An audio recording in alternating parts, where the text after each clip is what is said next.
So welcome to my class, and in this we are continuing on with unit 6. We are doing averages, and in this I'm going to talk about average variable cost. And you know that total cost is equal to total variable cost plus total fixed cost. So average variable cost is nothing but the per unit variable cost in producing a commodity.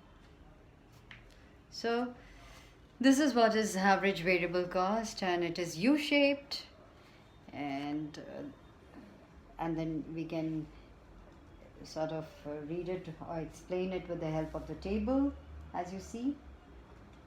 So average variable cost is a per unit variable cost of producing a commodity.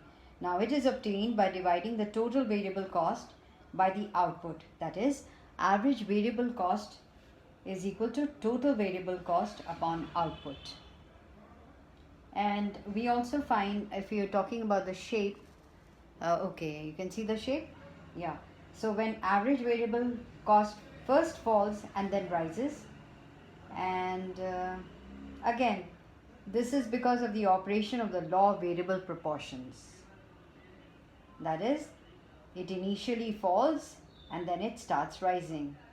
And this corresponds to the increasing and diminishing returns to a factor of the law of variable proportions that we have done earlier in the production function.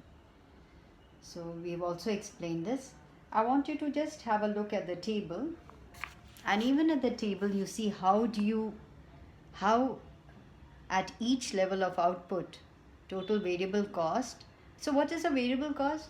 Which is incurred on hiring or buying the variable input. So that is the total variable cost. So out of the total variable cost, you can derive the average variable cost by dividing total variable cost by the output produced. And that is how you will notice that initially there is a fall in the average variable cost up to a certain level. So let's see which is the lowest one. Yes, it is. I think it is 5. That is at 4 units of output, and then it starts rising. So that's how it is a U shape.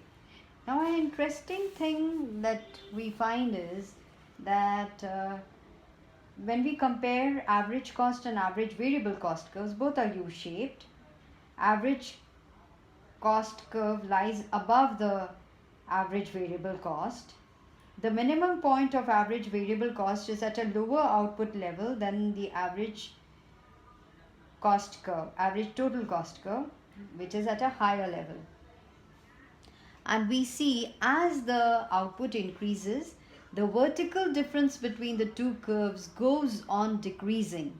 Now, this relationship must be kept in mind while drawing the two curves.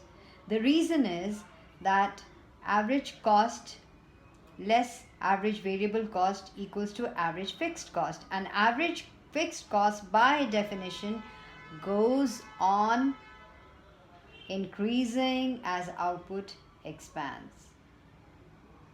So that's it. So average fixed cost keeps on if you see that the average fixed cost keeps on decreasing as output expands.